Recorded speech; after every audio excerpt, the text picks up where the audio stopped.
the great Mike Renner from Pro Football Focus back on with us today. Mike, your thoughts on the Steelers draft? I love their day two.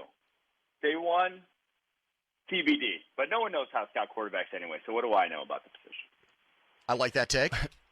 Mike, what were you hearing? Like, one of the big questions here among people that were excited about the Pickett pick even because of the Pitt connections is, could they have traded down in the first round and still landed him? Did you hear any scuttlebutt that there was a team in the first round that might have tried to pounce on Pickett had they not?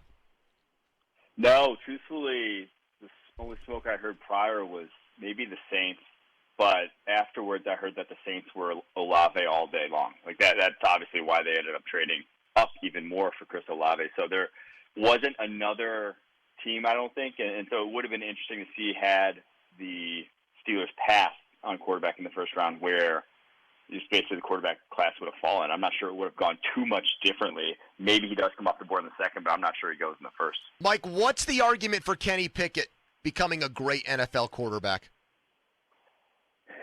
He does a lot of the little things of the quarterback position well in terms of like anticipating, seeing things break open. I think he has a great feel for the quarterback position, like an innate sense of when the pocket's collapsing, where to sneak out, how to throw a guy open, those sort of things. And he's excellent at the intermediate range. So a lot of the sort of uncoachable stuff, I think he does really well. And truthfully, like the coachable stuff, you know, like he's not this polished guy that I think he's been kind of billed as. Like his footwork is still an issue. He still needs to get a little quicker through his progressions and that sort of thing. Like there's still room for improvement even after, you know, this monster season we saw in 2021. Mike, one of the things I did to stoke Pony even further on Friday when he was just over the moon about the Pickett drafting, and we were talking about it, was I actually went and I got Joe Burrow's scouting report from the year he came out and started reading off things because I noticed they were some of the same positives that I'm seeing about Kenny Pickett. And then hey, here's the big reveal. This is actually Joe Burrow's scouting report. We all think this kind of applies to Kenny. What are the biggest differences from people who are hopefully in Steelers Nation making that comparison player to player? What in your mind are the biggest differences between the two as far as NFL prospects? One is accuracy. I mean, I don't think anyone's touching Joe Burrow from an accuracy standpoint. That's like what he hangs his hat on. If he didn't have that, you know, if he was a middlingly accurate NFL quarterback, I'm not even sure he's a starter, you know, but He is maybe the most accurate just because he has such a limited arm, you know, but he's like the most accurate quarterback in the NFL. So that's why he can exist at that level and play at the level that he does. So that's the biggest one. I think the second biggest one is just the showing the ability to operate quickly. Like Joe Burrow's best reps, you know, against the elite competition he faced in college, came out of like 5 wide, shotgun, empty sets where he just has to pick. And not that Kenny Pickett necessarily can't do that. You know, from all accounts, he's great on a whiteboard. But just at Pittsburgh, that was not the offense. That was not his play style. There, I think he had like the second longest time to throw because he was always like holding out for, you know, a little something bigger on tape was his maybe downfall or like maybe one of the biggest criticisms you could say about his game there. Mike Renner, Pro Football Focus, NFL draft analyst, our guest. You said you love the Steelers day two. What did you like so much about it, Mike? Well, they got two guys who, if you would have polled, you know, evaluators a year ago, you know, where do they go in mock drafts? Marvin Leal is a top 15 pick. George Pickens is as well. Right? Like those were two guys who, you know, well, Pickens, obviously the ACL is what drops him down boards and maybe some of the off-field stuff as well. And Leal was just, I can't explain why his tape was worse this year, but the amount of guys that declined from sophomore to junior year, there's not a lot. And I'd be willing to bet on a talent like his that flashed at such an early age and, you know, was a former 5-star and does still have high-end athleticism to his game. I just don't know what happened last year. His tape really was not good, but I trust the coaching staff at Pittsburgh.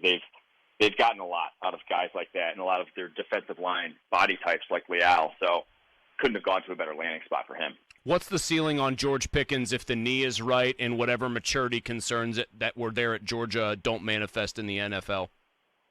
Oh, man, he could be the Steelers' best receiver within like a couple of years. He's that caliber of just ball skills. He to me had the best ball skills in this draft class. I know Drake London's exceptional, but like what he can do in terms of picking off target passes, just dominating dudes at the catch point physically.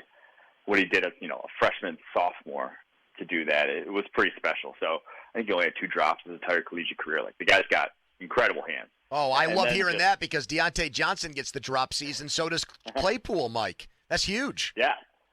I mean, he won't drop balls, and he'll be pissed at himself if he does. Like he's as hard as himself as he is on opposing DBs, and he's a pretty mean SOB to opposing DBs.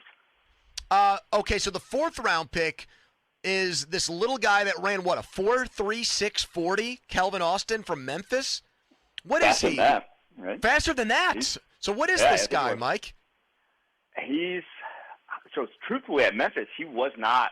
You think of like Rondale Moore because that's like the size comp. You think of that type of player, but he wasn't at Memphis. He was a ex wide receiver. He ran outside vertical route tree and he got open.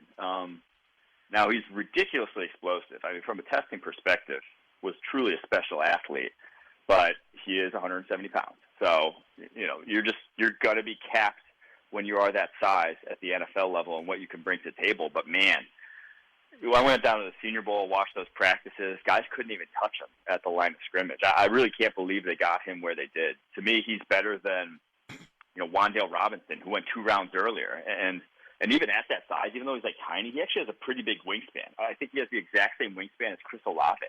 So, you think, oh, tiny guy, but that's why they had him playing on the outside, because he can actually make some plays outside his frame. A wingspan is far more important than just pure height at most positions in the NFL.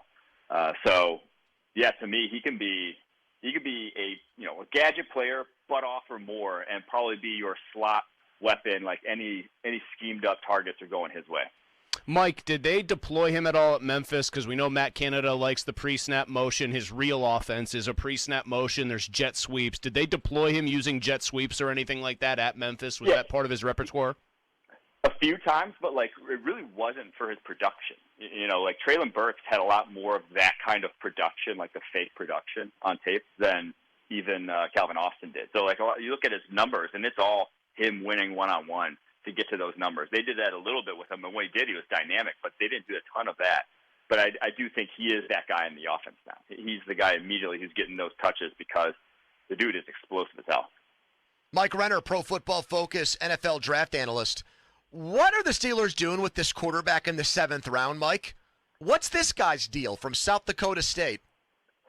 I honestly couldn't tell you. I did not watch his tape pre-draft. I had no clue who that guy was when he came off the board. Sort of disappointed. I mean, that doesn't that fit with what we heard? The Steelers let Colbert just take our flyer on his way out the door. I love that. Is hilarious, man. Wow. Okay, then let's ask about a guy that they took a little bit earlier in the 6th round. Is Connor Hayward, does he have the potential to be more than just, hey, Cameron Hayward's kid brother in the NFL? Is this guy somebody that can be more useful than just a special teamer at this level, Mike?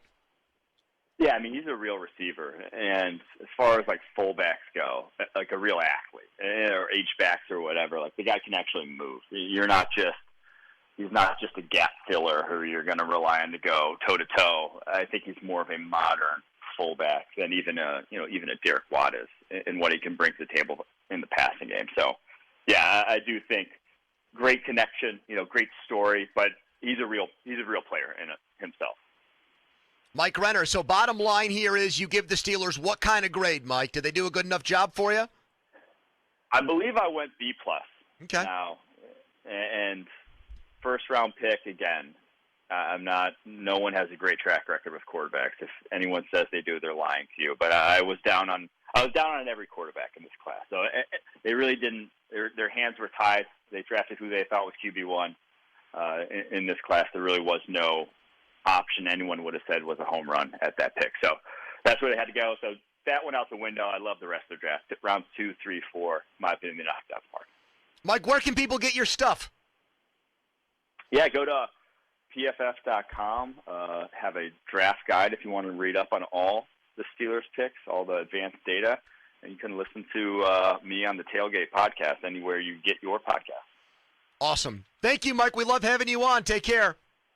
For sure, fellas. Thanks so much for having me. You guys have a good one. Woo!